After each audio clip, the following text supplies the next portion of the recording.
So what I'd like to do is show you what we're going to do with our turkey tenders. And this time we're going to go to France, because French food will probably always be popular in different places in the world. French food for me, personally, because I used to live in France, is special. So I thought it would be fun to do a very kind of classical dish, but maybe with a little bit of a twist. So we have our turkey tenders right here. And what I'd like to show you is how I approach these. Because you'll notice, remember, the turkey tender is on the underside of the turkey breast. And so the turkey tender has this tendon that runs right through the middle of it. So watch what I'm going to do. I'm going to take this, I'm going to cut it into 3 pieces. The first piece is at the tip, and I'm just going to cut the tip off. The second one, I'm going to cut right along the tendon. And in doing so, I can remove the tendon right in the center. One, and then this one, I can just simply cut out. Can you see the tendon right there? Oh, that's good. Right there? Yeah. So I'm just going to remove that tendon. It's really easy to do. All right, tendon comes out. And then what I would do is I would take a piece of plastic wrap it in the plastic wrap, take something heavy, and just flatten it. Now, it's really important that it's inside of the plastic wrap, because otherwise it tends to rip it. So always between plastic. What does it look like when it's done? It looks like this. Nice, flat portions. And what I'm going to do with these flat portions then is I'm going to prepare some sautéed turkey tenders, beautifully flattened. Now you can, if you want, you can make these really, really flat if you want, like the style of what we used to make Wiener Schnitzel, where it's very flat. I personally don't love that. I like to have a little bit thicker so I can taste the turkey.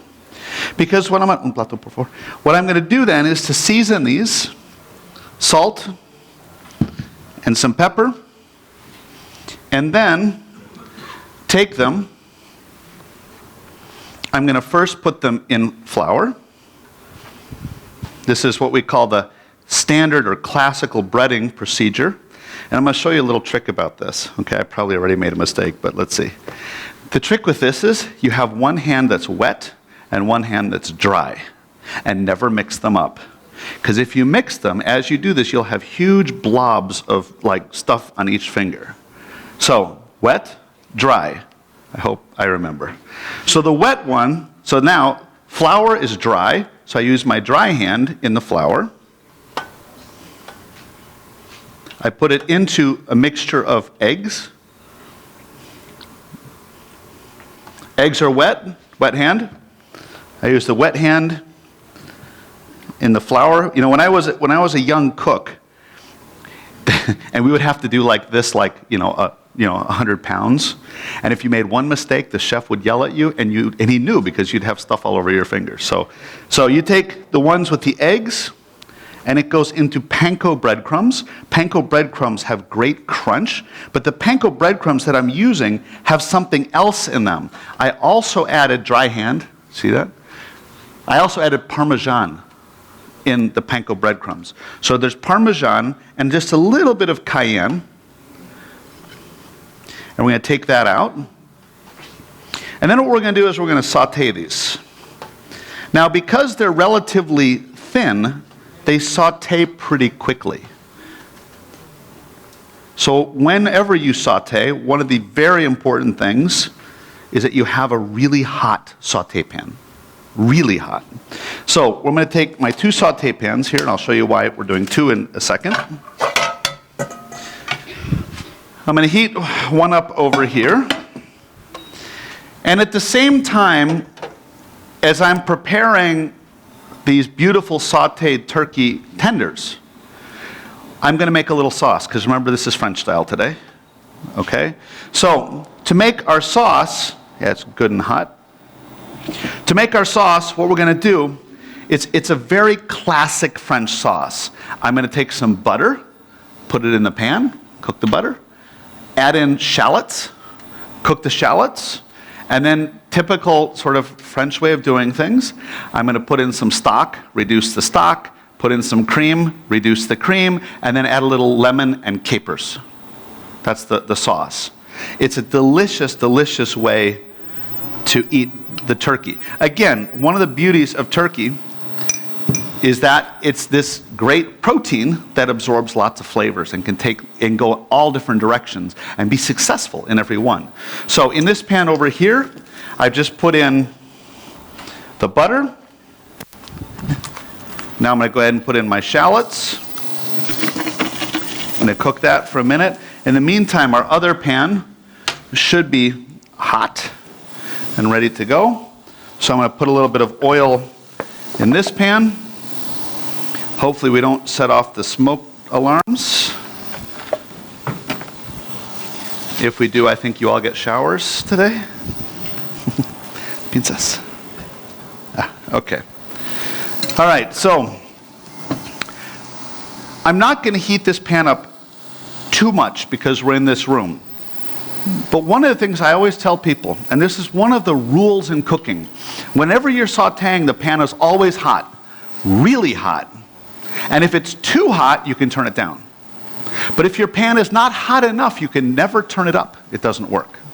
So, ooh, that's good. So here we go. Take that off to the side for just a second. In goes our beautiful turkey into the pan. In the meantime, let's turn that up a little bit. In the meantime, the shallots are cooked. So what I'm going to do is take the turkey stock, add turkey stock to the pan. And what I want to do with that turkey stock now is to let it completely reduce. Almost completely. By about 3/4 has reduced. In the meantime, I'm going to get the rest of my ingredients ready. So into this stock, I'm also going to put in a bay leaf and let that cook with it. Now, one of the questions that culinary students always would ask me, they would say, how much fat do you put in the pan when you're sauteing? And the answer to that is, it's the kind of response my wife loves. Just enough. My wife will call me from home and she'll say, how long do I cook the whatever? And my response to her is always, well, you know, till it's done. And then she says to me, she says, well, what good is it to be married to a chef anyways? So, anyways, you put in enough fat so there's just a light coating on the bottom. If there's not enough fat, it won't saute properly. Because the fat is like the lubrication for the heat. I know that's not scientific. But what it allows, if you look at kind of a microscopic level, and you look at the bottom of one of the pieces of turkey and you see the panko, it looks like this. If there's not enough fat, the panko doesn't cook in between each of the pieces of panko. If there's a little fat, it cooks perfectly evenly. Does that make sense? So let's go ahead and turn our turkey. Let's see how they're doing. Just a little bit longer. Now we're getting there. All right, let's go for a little bit longer there. In the meantime, our sauce is reducing. I'm going to go back to my sauce here just for a quick second. I'm going to add the cream. A little bit of heavy cream, and bring that to a boil. And at the same time, I'm going to add a little mustard, because everything in French food has to have a little mustard.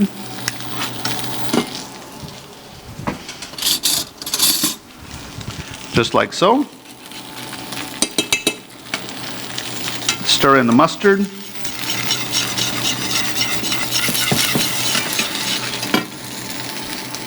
But let that reduce a little bit.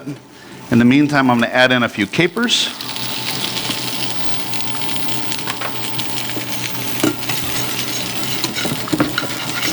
Okay, I'm going to put a little bit of lime juice in there. Touch of salt, touch of pepper, a little bit of parsley. Give it a taste. Remove the, ooh, that's good. Oh, it's really good. Remove the bay leaf. Let's take our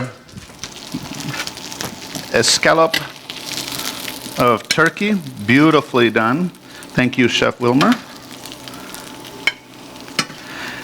You know, when you look at something like this, who wouldn't want to eat that?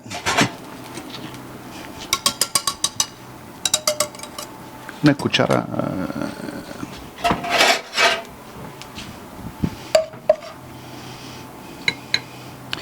Once again, whenever you make something crunchy, you don't want to put the sauce over it, because if you put the sauce over it, it's a disaster, because you lose all the crunch. I'm going to put all this sauce on here, just in case people want to taste it later. This is too much sauce, but why not? I guess it's that age-old question, can you really ever have too much sauce, Chef? Okay, so that's our breast.